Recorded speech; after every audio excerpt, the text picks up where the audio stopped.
Dhe që të gjitha synojnë pikërisht në njësimin e Zotit Xhelle Xhelal. Kemi shtyllat e Islamit. Cila është shtylla e parë e Islamit? Kush mund ta thotë? Shahadet. Cili është kuptimi i shahadetit? Pikërisht njësimi i Zotit Xhelle Xhelal. Ashhadu an la ilaha illallah wa ashhadu anna Muhammadan abduhu wa rasuluhu. Dëshmoj se nuk ka të adhuruar me drejt përpas Allahut, dhe dëshmoj se Muhamedi sallallahu alaihi wasallam është rob dhe i dërguari. Namazi, e cila për garancia vjen më një herë pas shahadetit, është i lidhur ngushtë me njësimin e Zotit Xhelle Xhelal. Është ligjëruar për të përmendur Allahu subhanahu wa taala, wa aqimis salata li dhikri. Thot Allahu Xhelle Xhelal në Kur'an, fale namazin për të përmendur mua. Në çdo rekat të namaz ne themi iyyaka na'budu wa iyyaka nasta'in. Vetëm ty të adhurojmë Allah dhe vetëm prej teje ndihmë kërkojmë. Shohim agjërimin. Çfarë thot Zoti Xhelle Xhelal në një hadith qudsi? Kullu amal ibn Adam lahu illa as-sawm fa innahu li wa ana ajzi bih. Çdo vepër që vepron biri i Ademit është për të. Përpas agjërimit, të cilin e bën për mua, pra Allahu Xhelle Xhelal ka veçuar agjërimin, dhe thotë cilin e bën për mua dhe unë shpërblej për të. Dhe unë shpërblej për të. Shpërblimi për agjërimin, shpërblimi për durimin është pa masë, është pa kufi. Gjithashtu zekat nga shtyllat e Islamit. E nxjerr besimtarin një pjesë pasurisë tij ashtu siç e ka caktuar Imam Zoti apo profeti alayhi salatu wasalam, dhe qëllimi kush është? Bindja dhe nënshtrimi ndaj urdhrit të Zotit Xhelle Xhelal. Duke qenë i bindur se në këtë mënyrë pasuria e tij pastrohet e njëkohësisht shtohet, nga se Allahu ka thënë në Kur'an: "Khudh min amwalihim sadaqatan tutahhiruhum wa tuzakkihim biha." Merr prej pasurisë tyre sadakan. Në rastin konkret bëhet fjalë për zakatin, ku u pastron pasurinë, por njëkohësisht edhe u ashton. Dhe vërtet ata të cilët ja ka bërë Zoti kismet, ja ka mundsuar Malli Zot Xhelle Xhelal që ta nxjerrin prej pasurisë tyre, pra i kanë plotësuar konditat, e janë vërtetuesi më i mirë i këtij argumentit të Kuranit se duke nxjerrë zakatin pasuria vetëm se shtohet, vetëm se shtohet. Kemi gjithashtu haxhin. Bëhet vetëm për Allahun subhanahu wa taala dhe për kërkëm tjetër. Vetëm për Zotin Xhelle Xhelal dhe për kërkëm tjetër. Çfarë thot Zoti Xhelle Xhelal në Kur'an? "Walillahi 'ala an-nasi hijjul bayti man istata'a ilayhi sabila, wa man kafara fa inna Allaha ghaniyyun 'anil 'alamin." Ata njerëz të cilët i kanë mundësi le ta bëjnë haxhin për Allahun subhanahu wa taala. O men kefara fa inna Allaha ghaniyyun 'anil 'alamin. E kush mohon, le ta di se Allahu Xhelle Xhelal është i pasur e nuk ka nevojë për kërkëm prej krijesave të tij. Dhe thot Zoti Xhelle Xhelal në një verset tjetër në Kur'an: "Wa aqimul hajja wal umrata lillah." Plotësojeni, bëjeni haxhin edhe umren për Allahun subhanahu wa taala. Pra është nga ibadetet që bëhet vetëm për Zotin Xhelle Xhelal. Më i mira krijesë e Zotit Muhamedi sallallahu alaihi wasallam në haxhin e tij të vetëm që ka bërë dhe njihet si haxhi i lavdomirës, shpesh përsëriste një lutje e cila ishte: "O Zoti im, bëje këtë haxh larg mburrjes dhe larg syfaqësisë." Larg mburrjes dhe larg syfaqësisë. Pra haxhi bëhet vetëm për Zotin Xhelle Xhelaluhu dhe jo për të mburr, jo për të krenuar për me thonë se tani unë jam haxhi, apo kam qenë kaq herë haxh. Ndoshta mund të kesh shku shumë herë, por Allahu e di, ata ka pranuar qoftë një herë vetëm ai. Qoftë edhe një herë vetëm. E nuk ka dyshim se gjatë ritualit të haxhit, thosë në çdo hap që bën, në çdo vepër që kryen, manifestohet më së miri qëllimi kryesor për cilin Zoti Xhelle Xhelal na ka krijuar. Pra njësimi. Starton qysh momenti që ti del nga shtëpia. Nuk del njeriu nga shtëpia për me marrë këtë udhtim që nuk është i vështirë. Sado që mund quhet komod në kohët e sotit, në raport me shekuj më parë, apo pak vite, dekade më parë për ne, megjithatë udhëtimi është udhëtim.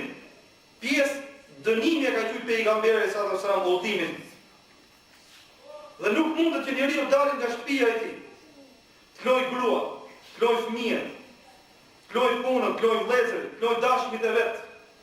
Të loj rahatin që ndoshta mund të ketë. E ta marrë këtë udhëtim duke shpenzuar një pjesë, ndoshta dikujt do t'i duhet një dekadë pensionin e vet me rujt për me shku në haxh. Nuk e bën këtë vetëm se besimi në Allahun subhanahu wa taala është i ngulitur mjaft në zemrën e besimtarit. Është i ngulitur në zemrën e besimtarit. Njësimi në Zotin xhelle xhelaluhu është i ngulitur dhe duke kërkuar shpërblimin prej Allahut subhanahu wa taala e merr këtë sakrificë për Zotin xhelle xhelaluhu. Shihet dhe manifestohet më së miri njësimi i Allahut xhelle xhelaluhu në ndërtimin e Ka'bës, e cila është nuk mund të kuptohet haxhi pa Ka'bën e Madhëshme. Nuk mund të kuptohet pa Ka'bën e Madhëshme. Besimtari kur sheh në lidhje me ndërtimin e saj, qëllimin e ndërtimit të saj, e kupton më së miri se nuk është ndërtuar vetëm që të adhurohet dhe madhurohet Allahu subhanahu wa taala i vetëm dhe i pashoq. Që nga momenti që Zoti xhelle xhelaluhu e urdhëron të dashmin e vet, babain e pejgamberit Ibrahimin alayhi salatu wassalam, që ta ndërtojë Ka'bën. Çfarë i thot? Thot Allahu xhelle xhelaluhu në Kur'an: "Wa idh bawa'na li Ibrahima makana al-bayt alla tushrika bi shay'a." E kur ne udhëzuam Ibrahimin për tek vendi që do ndërtohet shtëpinë e shenjtë, Ka'bën. Dhe e urdhëruam atë mos i bëj shok asgjë Allahu xhelle xhelaluhu. Wa tahhir baytiya lit-ta'ifina wal-qa'imina wa ruk'i sujud. Dhe pastroje çfarë? Shtëpinë time. Zoti xhelle xhelaluhu e emërtoi Ka'bën si shtëpinë e vet. Pastroje nga idhuj, nga papastërti të ndryshme. Për çfarë? Për ata që vinë dhe i bëjnë tavaf Ka'bës. Për ata që qëndrojnë këmbë dhe falin namazin të. Për ata që qëndrojnë për ulën në ruku apo në sejdë. Pastaj thot Zoti xhelle xhelaluhu: "Wa'adhim fi an-nasi bil hajj ya'tuka rijalan wa 'ala kulli dhamirin ya'tina min kulli fajjin 'amik." Dhe thërriti njerëzit ta kryejnë haxhin. Do t'i përgjigjen thirrjes tënde duke ardhur në këmbë e në mjetet ndryshme udhëtimi, ya'tina min kulli fajjin 'amik, do të vinë nga çdo cep rrugë i largët. Allahu xhelle xhelaluhu ju përgjigj lutjes së Ibrahimit alayhi salatu wassalam dhe me të vërtetë që nga ajo kohë njerëzit mallndjehen dhe orientohen në atë vend ku është pikërisht shtëpia e Allahut subhanahu wa taala, nga se në të adhurohet dhe madhurohet Allahu xhelle xhelaluhu i vetëm dhe i pashoq. Ka'bën pra e rindërtoi Ibrahimi alayhi salatu wassalam bashkë me djalin e tij Ismail. Dhe starton rindërtimi i Ka'bës pikërisht kur i vështirësohet jeta e Ibrahimit alayhi salam në Irak. Populli i tij ishte idhujtar. Një pjesë adhuronin idhuj, i theu Ibrahimi alayhi salam. Një pjesë adhuronin yjet, hanën diellin. Debatoi me to Ibrahimi alayhi salam dhe u argumentoi se i vetmi që meriton ibadetin është Zoti xhelle xhelaluhu. Një pjesë adhuronin njerëzit. Nemrudin ishte mbreti i tyre. Debatoi me ty Ibrahimi alayhis salam, siç ta tregon Imam Zot suratul Baqara, dhe u bëri qartë atij dhe njerëzve pranishëm se i vetmi që meriton të adhurohet është Allahu xhelle xhelaluhu. Mirë po, nuk i besoi, siç thot Allahu xhelle xhelaluhu në Kur'an, vetëm se bashkëshortja e vet Sara dhe nipi i tij Luti alayhis salam. Thot Allahu në Kur'an: "Fa amana lahu Lut wa qala inni muhajirun ila rabbi innahu huwal azizul hakim." I besoi atij Luti alayhis salam. Dhe tha: "Unë do të emigroj për tek Zoti im, me të vërtetë ai është i gjithë fuqishëm dhe është i urtë." Emigron Ibrahimi alayhis salam në Palestinë. Pastaj me bashkëshortën e vet shkon në Egjipt. Spravohet me bashkëshortën e tij, nga se mbreti i Egjiptit tenton të bëjë punë të pisët me bashkëshortën e tij. E ruan Allahu xhelle xhelaluhu nga kjo intrigë dhe i dhuron Ibrahimit, i dhuron Sarës Haxhera. Si robresh, Sara ja jep Ibrahimit a.s. ku martohat me ty dhe Allahu xhelle xhelalu e furnizon me Ismailin a.s. E merr Ibrahimi a.s. Ismailin dhe shkon në Mekë, në atë lugin ku nuk ishte asnjë një njeri fare. Nuk ishte mbjella, nuk ishte pemë. Pikërisht në atë vetmi i linë. Një enë pak me ujë dhe ca hurma, i dhjetë Haxhireja ka pas të ku po shkollët për alinë në këtë lugin ku nuk ka kërkëm. Ibrahimi a.s. donë se në djenë dhe keqarë dhe ku ishte urdhri Zotit xhelle xhelalu. Sara e thot, Allahu amaraka bi hadha, Allahu ka urdhëruar me këtë? I thot po, atëherë thot, nuk ka për me na humbë ne. Zoti nuk ka me na humbë ne. Shikoni mbështetjen e Allahut xhelle xhelalu. Më pas Ibrahimi a.s. qëndron larg sa dishte Allahu xhelle xhelalu dhe vinte her pas here takonte djalin e tij. Në njërën për këtyre vizitave që bënë në Mekë, thot, o djali im, pasi e gjeni Ismailin a.s. në hijen një pemë duke mpresh i gjeta, thot, Allahu ka urdhëruar me diçka do të ndihmosh ti, thot, si o babai, atëherë thot, në këtë vend Zoti më ka orientuar që të rindërtoj themelet e shtëpisë të Qafës madhush. E thot Allahu xhelle xhelalu në Kur'an, wa idh yarfa'u Ibrahimu al-qawa'ida min al-bayt wa Ismail, Rabbana taqabbal minna innaka antas samiul alim. Kur Ibrahimi a.s. bashkë me Ismailin i rindërtuan themelet e Qafës, duaja e tyre, lutja e tyre cila ishte, o Zoti jo, pranoje prej nesh. O Zoti ynë, pranoje prej nesh. Me të vërtetë je dëgjuesi dhe je i gjithë ditur. Ti je dëgjuesi dhe je i gjithë ditur. Dhe na tregon Allah, pra duaja e Ibrahimit me Ismailin nesër tregon mbështetjen e tyre në Allahun xhelle xhelalu. Këtë vepër bëni vetëm për hapën e Zotit xhelle xhelalu.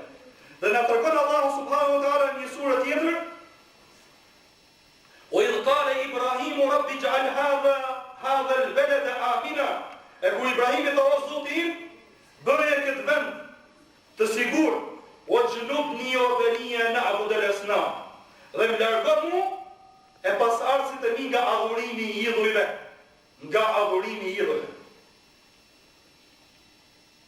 Tani shtrohet pyetja pse Ibrahimi a.s. babai pejgamberi i dashmi i Zotit xhelle xhelaluhu bën lutje thot largon nga adhurimi i idhujve. A mundet, a ka mundësi që pejgamberi a.s. të adhurojë idhuj? Jo. Si e shpjegon? Allahu e din më së miri, por dietarët kanë thonë rastin konkret që duaja e Ibrahimit a.s. thot imanin, besimin tim të fortë në njësimin e Zotit xhelle xhelaluhu forcoja distancimin nga adhurimi i idhujve, vetëm se forcoja më tej. Dhe fëmijët e mi largoj nga adhurimi i idhujve, dietarët kanë përmend thonë bëhet fjalë pikërisht për fëmijët. Fëmijët e Ibrahimit a.s. ato të cilët janë më të vërtetë fëmijët e tij, dhe jo gjithë pasardhësit, nga se më pas ka pas prej tyre që kanë adhuruar idhujt në gjeneratët e mëvonshme, në gjeneratët e mëvonshme. Dhe shkaku që e pruni idhujt në gadishullin arabik ka qenë Amr ibn Luhay. Ka shkuar në Sham prej Mekë, ishin njerëz të fenë e Ibrahimit a.s. Shkojnë në Sham dhe zbret mysafir tek një fis i quhej Amali, fis shumë i njohur. Duke ne tek ta pasi e se i disin, shese kishin disa statuja, cilët i adhuronin. Pyetën çfarë bëni me këto? Tha kur nuk kena çka me hongër i drejtohemi këtyre dhe na furnizojnë me ushqim. Kur jemi të friksuar i drejtohemi të na mbrojnë dhe na mbrojnë. Kur kemi nevojë për pije dhe shmbathje dhe strehim, i drejtohemi dhe na përgjigjen. Thonë që ka kollaj fare. Kur të kthehem në Mekë, ma jepni një me vete. Dhe kështu me blu. E sjellin një në Mekë, e sjellin në Mekë, një idhull, dhe me pas fiset marrin idhuj të ndryshëm dhe fillojnë të adhurojnë. Derisa Allahu xhelle xhelalu dërgon vulën e mbar pejgamberëve, Muhammedin sallallahu alaihi wasallam, i cili ftoi në njësimin e Allahu xhelle xhelaluhu dhe i shembi idhujt në vit pasi qëndroi 13 vite në Mekë. Duke ftuar njësimin e Zotit. Kalon Medinë, në vitin e tij kthehet si triumfator në Mekë dhe me modestinë e tij pasi arrit futet në Ka'bë, me dorën e tij i thyn idhujt mbi 360 statuja, zotër të ndryshëm, dhe lexonte fjalën e Zotit xhelle xhelalu, wa kul jaa al-haq wa zahaqa al-batil, inna al-batila kana zahuqa, dhe thuj, erdhi e vërteta dhe u zhduke kota, me të vërtetë kota gjithmonë ka qenë e zhdukur dhe nuk ka pas dobi prej saj. Dhe nëse ne do të shohim haxhin e pejgamberit sallallahu alaihi wasallam, njerëzit e rënë kohë ignorancës, vinin dhe e bënin haxh. Kishin ritualet, ndryshonin shumë nga ato çka ne ka ligjëruar pejgamberi sa. Por në haxhin e tij dërguari i Zotit sallallahu alaihi wasallam shpesh përsëriste dhe thoshte: "Ejuha an-nas, khudhu anni manasikakum." O njerëz, jini të vëmendshëm dhe bëjeni haxhin kështu siç jeni duke më parë. Sahabët e Profetit sallallahu alaihi wasallam me të vërtetë u treguan shumë për këtë. E kanë parë pejgamberin alayhi salatu wasalam dhe i kanë memorizuar gjithë veprimet që ai ka bërë. Dhe na i kanë përcjellur ne deri në kohën e sotit, ashtu siç e ka bërë haxhin pejgamberi alayhi salatu wasalam, dhe kështu muslimanët anë kanë botës përpiqen që ta bëjnë në këtë mënyrë, zaten që një adhurim pranohet tek Zoti xhelle xhelaluhu. Kjo është njëri prej kushteve. Kushti i parë është sinqeriteti, ta bësh vetëm për hapën e Zotit, dhe kushti i dytë është ta kryesh ashtu siç e ka vepruar pejgamberi alayhi salatu wasalam. Së dyti, manifestohet njësimi i Zotit xhelle xhelalu gjatë kryerjes haxhit nëpërmjet telbies. Cili është përkthimi i saj? Cili është kuptimi i saj? Në momentin që besimtari afrohet njërit nga 5 vende që njihet si miqat. Vend i caktuar nga pejgamberi sallallahu alaihi wasallam ku bëhet niyeti për kryerjen e haxhit. Vendi ku besimtari i zhvishet nga rrobat e tij të zakonshme dhe vesh ihramin. Thotë telbien, e cila është lebejk Allahumma lebejk. Ju përgjigja thirrjes tënde, o Allah, ju përgjigja. Lebejk la sharika lak lebejk. Ju përgjigja thirrjes tënde, që nuk ke ortak, ju përgjigja. Innal hamda, ty të takon falënderimin. A nuk themi ne elhamdulillahi rabbil alamin, falënderimi takon Allahut Zotit të botave. O ni'mete, dhe prej teje janë mirësit, a nuk thot Zotin Kur'an, o ma bikum min ni'matin fa min Allah, çdo mirësi që keni ju ka dhënë Zoti xhelle xhelalu. Laka wal mulk, ty takon sundimi. La sharika lak. Ti je i vetëm dhe nuk ke ortak. Kjo është telbia që na ka mësuar pejgamberi sallallahu alaihi wasallam. Dhe kur e kanë pyet, o i dërguari i Zotit, cili është haxhi më i mirë? Ka thonë profeti sallallahu alaihi wasallam, el-hajj wa taj. Dhe dietarët kanë thënë, fjala e profetit sallallahu alaihi wasallam, el-hajj do thotë me ngrit zërin besimtari me telbie, labejk Allahumma labejk, labejk la sharika lak labejk, inal hamda wa ni'mata lak wal mulk la sharika lak. Ju përgjigja thirrjes tënde, o Allah, ju përgjigja thirrjes tënde që nuk ke ortak, ju përgjigja. Ty takon falënderimi, prej teje janë mirësi, ty takon sundimi, ti je i vetëm dhe nuk ke ortak. Është e përqyeshme për besimtarin me ngrit zërin. Dhe gratë e thonë me veten e tyre, pra me zë të ulët. Ndërsa fjala teç është haxhi, gjatë haxhit therja e hedhjit, therja e baktive, pra kurbani që bëhet gjatë haxhit, që është nga ritualet e haxhit, nëse haxhi bëhet mutamatti apo kiran. E nëse haxhi bëhet ifrat, atëherë nuk është detyrim therja e kurbanit. Me haxhi ifrat kuptojmë bërin vetëm të haxhit, ndërsa me haxhi mutamatti dhe kiran, një herë si bëhet edhe umreja edhe haxhi. Shumë se pejgamberi sa nëpërmjet telbies në këtë rast, përsëri na mësoi diçka që binte në kundërshtim me atë çka vepronin illujtarët në kohën e ignorancës. Çfarë thonin ato kur vinin për me kry haxhin? Thonin lebejk Allahumma lebejk, lebejke la sharika lek illa sharikan huwa lek tamliku huwa ma malak. Ju përgjigjëm thirrjes tënde o Allah, ju përgjigjëm thirrjes tënde që nuk e ortak, përveç një ortaku që është për ty, është në sundimin tat, ai dhe gjithçka që ai posedon. Subhanallah.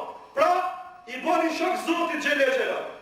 Profeti alayhi salatu wasalam, njeriu më i distancuar nga shirku dhe më i preokupuar që ymeti i tij të largohet nga idhujtaria, i mëson sahabët në këtë mënyrë ymetin deri në kiamet se telbia e lejuar është ajo e cila nuk ka asnjë njohje të idhujtarisë. Asnjë lloj të idhujtarisë. E kur disa nga sahabët e pejgamberit alayhi salatu wasalam kanë shtuar diçka në telbie, duke thonë ju përgjigjet thirrjes tënde o Allah dhe jam pranë teje, atëherë profeti sallallahu alaihi wasallam, para që sa nuk binin kundërshtim me njësimin e Zotit xhelel xhelalu, nuk i ka ndaluar nga kjo gjë. Së treti, çka ne na bën me dije lidhjen e fortë ndërmjet këtij ibadeti, këtij rituali që Zoti e ka ligjëruar dhe gjatë haxhit me njësimin e Zotit xhelel xhelalu, është fakti vëllezër se kur flasim për qafën e madhnushme, nuk kemi parasysh gurët, madhërimin e gurëve, jo, apo asaj rrobës bukur që vishet qafja dhe ndryshojnë vit pas vit. Ne kemi parasysh madhërimin e Allahut subhanahu wa taala, Zotit sa. E këtë manifeston besimtari gjatë në çdo ditë në namazin e tij, duke u kthy Allahu xhelel xhelal ka bërë qafën kiblet muslimanëve, pa marrë parasysh ku banon. A jenë Shqipëri, a jenë Zeland Drejt, a jenë Yemen ka unë tjetër, a jenë matonat të digut, ku do drejtohen muslimanët namazën e tyre nga qafja e madhnushme. Thotë Allahu subhanahu wa taala në Kur'an, "O haythu ma kuntum fa wallu wujuhakum shatra." Ku do që të ndodheni, kthejini fytyrat tuaja nga qafja e madhnushme. Së dyti, Allahu xhelel xhelalu ka ligjëruar dhe ka bërë nga kushtet e haxhit, nuk e haxh nëse nuk bën tavaf rreth qafës së madhnushme. Thot Zoti në Kur'an, "O yatawafu bil baytil atiq", dhe ne bëjmë tavaf në shtëpinë e lashtë. Këtë shtëpi, që si thot Allahu subhanahu wa taala në një ajet tjetër, "Inna awwala baytin wudi'a lin-nas lalladhi bi Bakka mubarakan wa hudan lil alamin." Shtëpia e parë ndërtuar për njerëzit është ajo që ndodhet në Mekë, e begat dhe udhëzim për njerëzit. Allahu xhelel xhelaluhu i ka urdhëruar besimtarët që të bëjnë tavaf rreth qafës. Nuk jetet në faqen e dhëut ndonjë shtëpi që të jetë i ligjëruar tavafin përveç qafës madhnushme.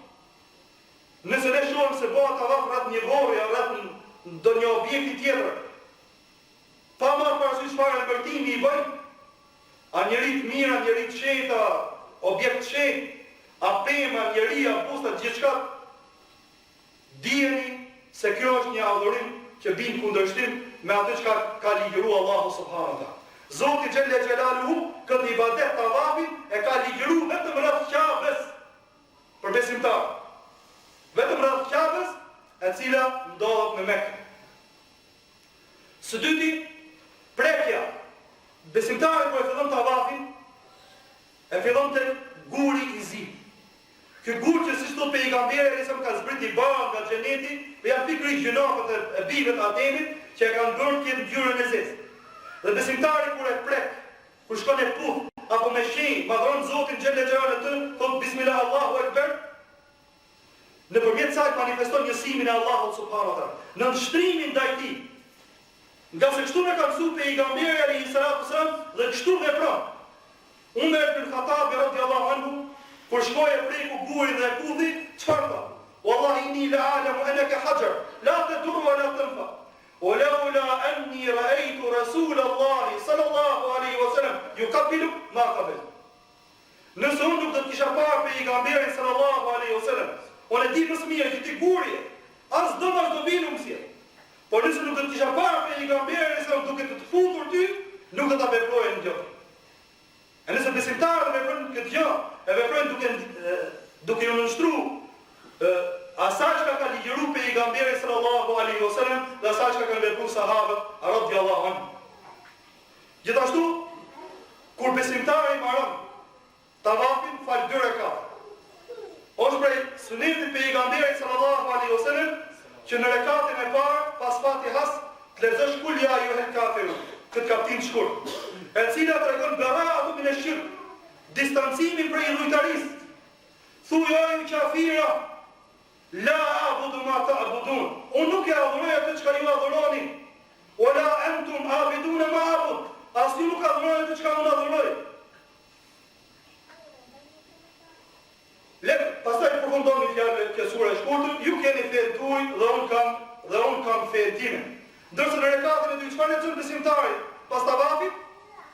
Kush mund ta thotë? Kul huwallahu ahad, subhanallah, suratul Ikhlas. Më së miri tregon njësimin e Zotit xhelel xhelal. Surja e sinqeritetit, njësimit të Allahut xhelel xhelal. Thuaj Allahu është një.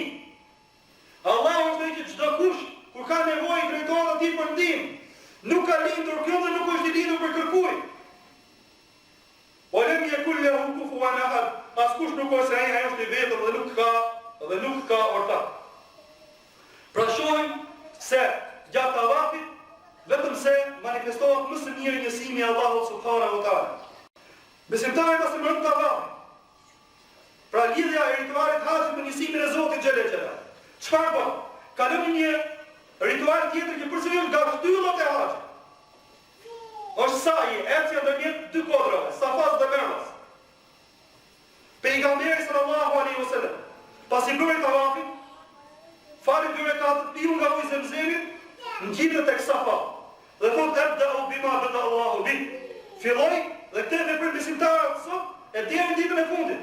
Me atë çka Allahu subhanahu wa taala ka filluar. Dhe në zona jetë në Kuranit, inne Safa wal Merwa min sha'airillah, me të vërtet Safa dhe Merwa janë nga simbolet e Zotit xhelel xhelalu. Femen hajjal bejta u i atema, kushdo që i bën haxhin në këtë shtëpi, apo vjen me bo umren, fela gjunaha alejhi yatawaf bihima, nuk është mëkat për të që të bëjë tavaf me to. Lexoj pejgamberin në këtë ajet Kuranit, pastaj tha, la ilaha illa Allah wahdahu la sharika lahu. Lahu al-mulku wa lahu al-hamd wa huwa ala kulli shay'in qadir. Nuk ka të adhuruar me drejtë përpas Allahut, i vetëm dhe nuk ka ortak. Ati i takon sundimin, ati i takon falënderimin. Ai është i vetëm dhe nuk ka ortak. Pastaj pejgamberi sallallahu alaihi wasallam tha, la ilaha illa Allah wahdahu. Nuk ka të adhuruar me drejtë veç Allahut vetëm. Anjaza wa'dahu, e mbajti premtimin e tij.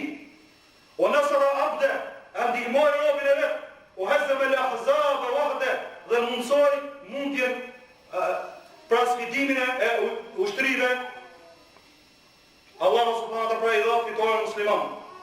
Shumë pra se doaja profetit sallallahu alaihi wasallam, anë do pikërisht njësimin e Zotit xhelel xhelal. Pasi ka bërë këtë dua profeti sallallahu është 3 herë është lutë Zot, ka bërë lutje e ka përsëritur këtë dua 3 herë. Gjatë ecjes për tek kodra tjetër, ka përmend Zotin xhelel xhelal kur ka arrit ka përsëritur një të njëjtë. La ilaha illallah wahdahu la sharika lahu lahul mulku wa lahul hamdu wa huwa ala kulli shay'in qadir.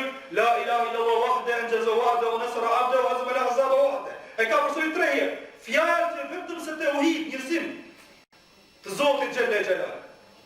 Njësim të Allahut subhanahu wa taala. Gjithashtu, nëse do të shohim ritualin e haxhit, kemi të qëndruar në Arafat. Përsëritet nga shtyllat e haxhit. Pejgamberi sallallahu alaihi wasallam thotë el-hajju Arafa. Haxhi është qëndruar në Arafat. Çka do të thotë se ai person i cili e merr këtë udhtim dhe nuk qëndron gjithë në një moment vetëm, gjatë periudhës që Allahu xhelel xhelal ka ligjëruar qëndruar në Arafat, ai nuk e ka haxhin. Por duhet vi vitin tjetër apo kur t'ia bjerë Zoti më për me plotësuar për me kryer haxhin. Se profeti alayhis salam thotë el hajju Arafa. E ne dimë nëse le një kusht. Qoftë namaz, po le një shtyllë nuk e ke namaz. Shto dhe haxhi. Nëse le qëndruhet në Arafat, apo tavafin, apo sajin, apo njetin, nuk e bën, haxhi nuk e ke. Shumë pejgamberin alayhi salatu wasalam ka qëndruar në Arafat, bashkë me 120.000 musliman të tjerë. Është futur në territorin e Arafatit afër dhe ka qëndruar afër të kodra dhe ka thonë i gjithë Arafati është vend qëndrim. Por duaja e pejgamberit alayhi salatu wasalam në Arafat vetëm një civilizotit xhelle xhelal. Ka thonë pejgamberi alayhi salatu wasalam, khairu du'ai yawmi Arafah. Më e mira dua, më e mira lutja është ajo që bëhet ditën e Arafat. Wa khairu ma qultu ana wa nabiyyuna min qabli, dhe më e mira fjalë që kam thënë unë dhe pejgamberët para meje, la ilaha illa Allah wahdahu la sharika lah, lahu al-mulku wa lahu al-hamdu wa huwa ala kulli shay'in qadir. Nuk ka të adhuruar me drejt përpas Allahut. I vetëm dhe nuk ka ortak. Ati i takon falënderimin. I tij është i gjithë sundimi. Ai është i vetëm dhe nuk ka ortak. Gjithashtu ka thënë pejgamberi sallallahu alaihi wasallam, aktharu du'ai wa du'au al-anbiya min qabli bi Arafa, duaja që kanë bërë më tepër unë dhe pejgamberët para meje në Arafat, pra që ka të regonë se dhe pejgamberët dhe më parësën kanë ardhur në Arafat. Cile ka qenë këtë dua? Që profeti Isa mësë të tepër me ka bërë në pejgamberët e tjerë, është pikërisht la ilaha illallah wahdahu la sharika lah, lahu al-mulku wa lahu al-hamdu wa huwa ala kulli shay'in qadir. Nuk ka të adhuruar me drejt përpos Allahut. I vetëm dhe nuk ka ortak, atij takon falënderimi, atij sundimi, ajo është i vetëm dhe nuk ka ortak. Në ditën e Arafatit Allahu xhelle xhelalu plotësoi këtë thellë. Në këtë ditë Zoti xhelle xhelalu ka zbritur pejgamberit vet. El-yawma akmaltu lakum dinakum wa atmamtu alaykum ni'mati wa raditu lakum al-islam dinan. Sot plotësova për ju fenë tuaj. Plotësova ndaj ju dhuntin time dhe jam i kënaqur që Islami të jetë feja juaj. Pra Zoti e ka zgjedhur për ne këtë fe. E ka plotësuar këtë fe. E kushdo që kërkon të plotën jashtë Islamit, ka me hasë mangësi. Kushdo që kërkon diçka tjetër më të mirë, vetëm se gjej më diçka të keqe. Sepse Allahu xhelle xhelalu zgjodhi për robërit e vet këtë fe dhe ka thonë: "O men yabtaghi ghayra al-islami dina falan yuqbala minhu." Kushdo që kërkon fe tjetër jashtë Islamit, nuk do t'i pranohet. Huwa fil akhirati min al-khasirin. Në ahiret do të jetë për të humburve. Inna ad-dina inda Allahi al-Islam. Feja pranuar tek Allahu xhelle xhelalu është feja e Islam. Kështu themi ne musliman dhe mendojmë që jemi në të vërtetën. Të tjerët kanë zgjedhjen e tyre, Dhe ai që do ta marrë llogari këtë diellë është Allahu subhanahu wa taala, dhe ne kërkojmë shpëtimin prej Zotit ton, lutim Allahu ta bëjë për shpëtuar. Manifestohet njësimi Allahu subhanahu wa taala gjatë haxhit më së tepërmi në ditën e Kurban Bayramit, e cila njihet si Yawm al-Hajj al-Akbar, dita e madhe e haxhit. Nga se veprimet kryesore që bëjnë haxhin janë pikërisht në këtë ditë. Këto veprime startojnë me hedhjen e gurëve. E njësimi Allahu subhanahu wa taala në rastin konkret nuk manifestohet as me sa forcë duke e gjujt gurin, as sa të madhe ke zgjedh gurin, as sa afër afrohesh gurit, por që ndron bindjen tënde në atë çka nënkupton ky veprim. Besimtari në këtë rast kujton babain e pejgamberit Ibrahimin alayhi salatu wasalam, i cili u tregu i gatshëm duke ju bind urdhrit të Allahut subhanahu wa taala, duke ju nënshtruar totalisht urdhrit Zotit xhelle xhelal, bashkë me djalin e tij të vogël. Kush ishte ky? Ismaili alayhi salam. Sheh në ëndër Ibrahimi alayhi salam se po e bën kurban djalin e tij për Zotin xhelle xhelal. Mirë po ëndër e pejgamberëve çfarë është? Është shpallje për Zotin xhelle xhelal. E në njërën prej vizitave që bën nga Palestina dhe vjen e takon djalin e vet në Mekë, Ismaili sepse e kishte lënë më parë e cekëm. Në fillim bisedës, e gjen djalin e tij duke ecë. Thot Zoti në Kur'an: "Falamma balagha ma'ahu sa'ya qala ya bunay inni ara fil manami anni adbahu fanzur madha tara qala ya abati if'al ma tu'mar satara insha Allah min as-sabirin. O baba im, punoja aty çka urdhrohesh. Nga si I tha, or djalun jam duke të parë në ëndër se ku po thirr kurban për Zotin. Ismaili alayhis salam e dinte çka në kupton kjo ëndër. Urdhër për të madhin Zot. Or baba punoja atë çka urdhrohesh. Nga se ndash Allahu xhelle xhelalu, ke për me mbjell për durimtarë. Shikoni shembull I bindjes dhe nënshtrimit ndaj Zotit xhelle xhelalu. Atë birë. Të dy pejgamberët Zotit xhelle xhelalu I nënshtrohen totalisht urdhrit të madhit Zot. E Allahu subhanahu wa taala ja kompenson me therrjen e dashit kjo traditë e cila vazhdon edhe në këtë kohë, që thirrin besimtarët pra kurban për Allahu subhanahu wa taala, sikurse mund thirrin lop, deve apo diçka nga baktitë e tjera të imta që janë ligjëruar siç ka thënë Allah, siç ta ka ligjëruar Allahu xhelle xhelalu dhe pejgamberi sallallahu alaihi wasallam. Pra herë e kur madhrohet Allahu xhelle xhelalu duke thënë Allahu akbar, Allahu është më I madhi. Duaja që bën, drejtohesh për tek qapja, tek edhe e kurit parë të dytit, duke ju lutur vetëm Allahu subhanahu wa taala. Më pas është me traditës pejgamberit që në këtë ditë therrën kurbanet. Edhe këto për çfarë? Vetëm për Zotin xhelle xhelalu për kërkën tjetër. Nga se Allahu thot në Kur'an: "Kul inna salati wa nusuki wa mahyaya wa mamati lillahi rabbil alamin la sharika lahu wa bidhalika umirtu wa ana awwalul muslimin." Thuaj me vërtet kurbanin, me vërtet namazin, kurbanin, jeta dhe vdekja janë vetëm për Allahun xhelle xhelalu, Zotin e botrave. Me këtë jam urdhëruar dhe unë jam I pari musliman. Dhe thot I madhi Zoti një ajet tjetër: "Fasalli li rabbika wanhar." Falu për Zotin tënd dhe bëj kurban vetëm për Allahun subhanahu wa taala. E thot pejgamberi sallallahu alaihi wasallam: "Ma amila ibn Adam yawm an-nahr amalan ahabba ila Allah azza wa jalla min iraqati ad-dam." I biri I Ademit ditën e kurban bajramit nuk bën punë më të mirë, më dashur tek Zoti se sa derdhja e gjakut të kafshës. O innahu la ya'ti yawm al-qiyamah, dhe se kafsha që ti ke thirrë për Zotin xhelle xhelalu do të vi ditën e Kiametit me brirët e saj, me leshin e saj, me tundrat e saj. Dhe se gjaku do të më parë të arrijë tek Allahu subhanahu wa taala se sa të bjerin tokë. Kush shpërblimin, sepse me të vërtetë gjaku nuk arrin tek Zoti xhelle xhelalu. Len yanala Allahu luhumuha wala dima'uha, thot Zoti në Kur'an, tek Allahu nuk arrin as gjaku as miqi. Walakin yanalu at-taqwa minkum, por tek Zoti xhelle xhelalu arrin devotshmëria juaj, arrin devotshmëria, pra bindja juaj ndaj Allahut subhanahu wa taala.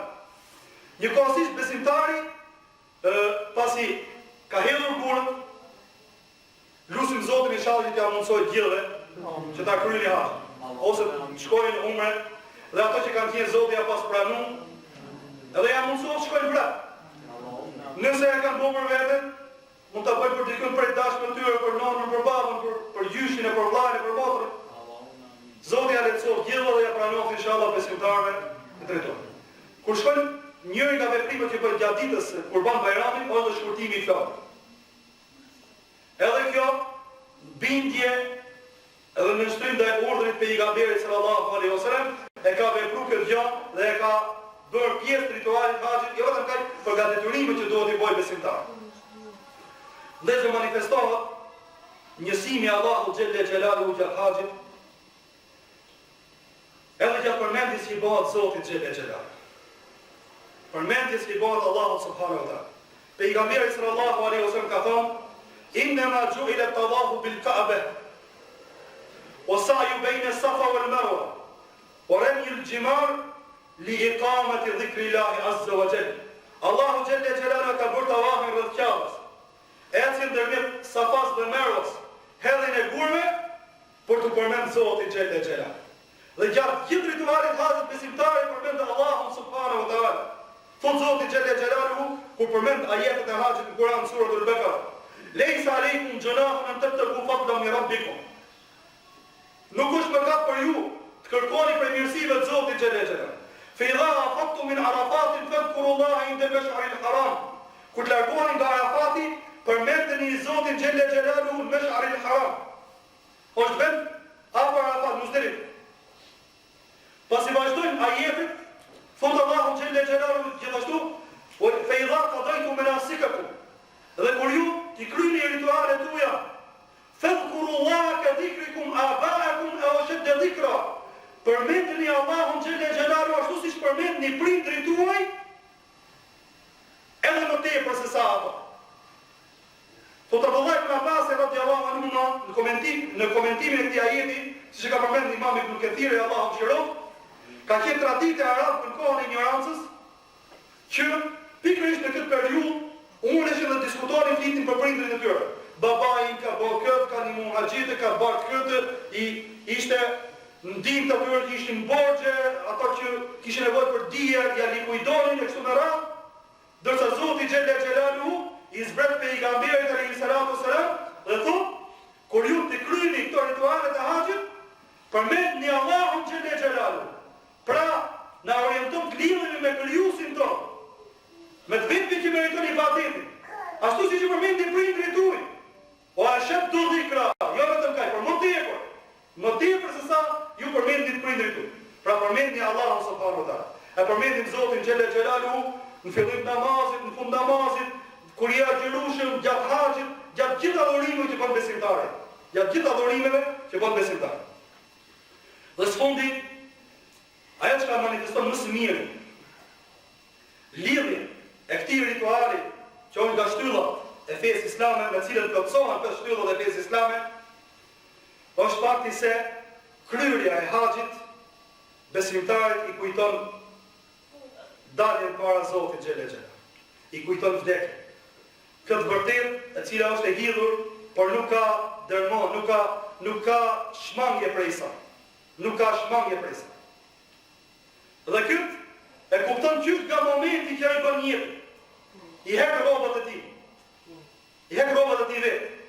E kujton kur do të jetë i shtrirë dhe ka dhënë shpirt, të afërmit e vet, fëmijët e vet, do të vinë, nuk ka mundësi me lëvizje, por do të vinë ato, do të jenë ato që do të hiqin rrobën. Pastrohet, është e përqyeshme që të pastrohesh tek vendi i caktuar, nëse i ke mundësi, nëse zbret kemikati, për të vesh rrobën tjetër, ihramin. Kujton besimtari se masi të japi shpirt, do t'ja lajnë trupin dhe ai nuk merr vesh çfarë bëj me trupin e tij. Masi i lin rrobët burri veç, dikush mund të jetë me kostume, dikush mund të jetë me kollare, nuk pyet në ato momente, vallai kam pa me sytë e mi. I fusin shok. Apo prishin viza hekrit aty, i fusin çotut, vesh ihramin. Çfarë nuk kupton dy pëlhura të vogla. Dy pëlhura, njëra mbulon pjesën e poshtme, tjetër pjesën e sipërme. E besimtari kujton momentin kur do ta përcjellin për varr. Dhe nuk merr me vete vetëm se qefinin që ja mbulon trupin, vetëm se qefinin që ja mbulon trupin. Nga ky moment që besimtari vesh ihramin, i bëhet ndaluar parfumasja, i bëhet ndaluar me shku me gruan e tij, i bëhet ndaluar disa gjëra të tjera fesë martesë çdo gjë. E kujton se do të vinë një moment ku mirësitë, kënaqësitë që ka nga kjo botë, që të gjitha do i lojnë këtu mrapa dhe do të hyjë vetëm në varrin e vet. Do të hyjë vetëm në varrin e vet me punët që ka bën dinjë. Ndaj, nëse ne do të shohim Kur'anin, kur Zoti xhelle xhelalu na flet për haxhin, i përfundon këto ajete duke thënë: "Wattaqullah wa'lamu annakum ilayhi tuhsharun." Keni frikën e Allahut subhanahu wa taala dhe dijeni se një ditë të gjithë do të bëhen tek Zoti juaj. Ashtu sikur se besimtari sheh në kodrën në Arafat, në fushën e Arafatit, apo ke kodrën e Arafatit, miliona njerëz që kanë ardhur në atë vend, apo sheh Muzdelife, miliona njerëz që ndrojnë atë natë, kujton ditën e mahsherit, kur gjithë të ringjallën dhe dalin prej varreve, e se i cili është i preokupuar me çështjen e vet, me llogarin para Zotit xhelle xhelalu.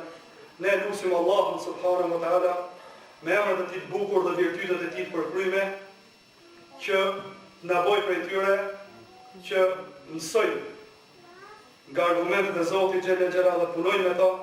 E lutim të madhin Zot që të na i falë gjunafet tona.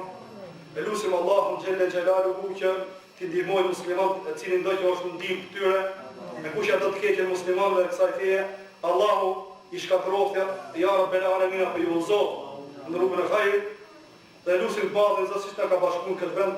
Allahu na bashkon në xhenetet e larta. Zoti as problem jo të mira, ma boni Allah nëse jam zgjat. Zoti as problem të mira inshallah. Dhe jam mundsof gjithë ta kryeni haxhin dhe Allahu na e pranoj inshallah. Allah as problem të mira.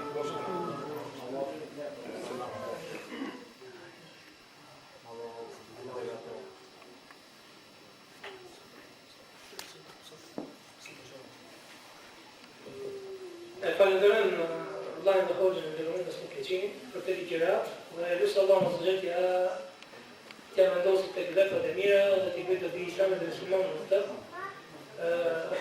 Allah e shpërblet në mirë të botën dhe të tjera. Tashmë nuk e di ka ngjerë pak minuta, ndoshta një ose 2 minuta deri tek ezani i Aziz, nëse ka një pyetje, por tepër e shkurtër dhe e lidhur me temën, nëse ka dikush dhe me ezanin e Aziz inshallah. Është si pranon haxhi dikujt i cili legët e udhëtimit i ka prej haramit? Pejgamberi sallallahu alaihi wasallam thotë: "Inna Allaha tayyibun wa la yaqbalu illa tayyiba." Allahu xhalla xhelalu është i mirë dhe nuk pranon vetëm së të mirën.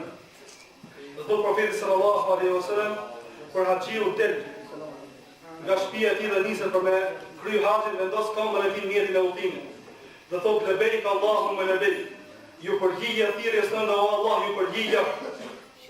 Mirë pa ai tem me pasurinë që e ka fituar haram. Sa po e thotë këtë gjë, ju përgjigja thirrjes tënde o Allah, ju përgjigja, na dahu munadin fi sama. E thret një thirrës nga qielli dhe thotë: "Lebeik o sa'adeik." Ju përgjigja lutjes tënde, thotë Zoti xhela xhela, jam pranë teje. Pasurinë që fituar halal. Mjetin e udhëtimit e ke provuar me pasuri halal. E në këtë mënyrë haxhi jot është i planuar, është i begat. Pastaj thotë pejgamberi alayhi salatu wasalam, kur besimtari nisë për me kry haxhin dhe pasurinë e ka të fituar në haram, sa po vendos këmbën e tij mjetin e udhëtimit dhe thotë: "Lebeik Allahumma lebeik." Ju përgjigja thirrjes tënde o Allah, ju përgjigja, na dahu munadin fi sama, la lebeik wala sa'adeik. Unë nuk i përgjigjem lutjes tande dhe nuk jam pranë teje. Pasurinë e ke fituar në haram. Mjetin që po udhëton e ke pronatuar me haram, e haxhi jot nuk është i begat. Kështu që nuk i lejohet besimtarit, jo vetëm për haxh, por edhe në jetën e përditshme, atë ushqim që ja çon kalamaj vetë ke shtëpia, apo ato rroba që vesh familjen e tij, nuk lejohet që ti fitojnë haram.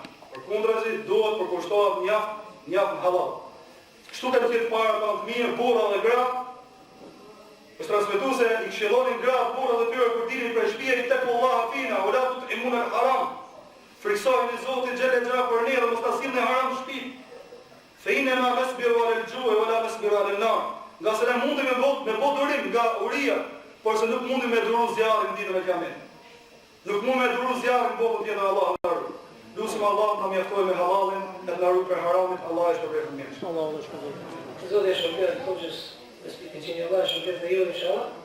Dhe lutem Allahu subhanahu wa taala se usë Hoxha bëni duat e veta që Allahu t'e ketë pranuar ty që në haxh. Dhe ata që kanë haxh Zoti e lëzoft ta bëjmë inshallah taala. Dhe të ketë gjëra inshallah taala një nxitje dhe një iniciativë shumë e mirë për të përhapur informacionin rreth ritualit të haxhit, i cili nuk është thjesht pra një lëvizje mekanike, por ka të bëjë vepar me njësimin e Allahut subhanahu wa taala, adhurimin e tij. Zoti e shpërblet gjithë në të tjera, duke filluar që nga Hoxha e Ndëror, Zoti e shpërblet, inshallah taala do të kemi tash Allahu dhe ligjërat e tjera. Zoti e shpërblet.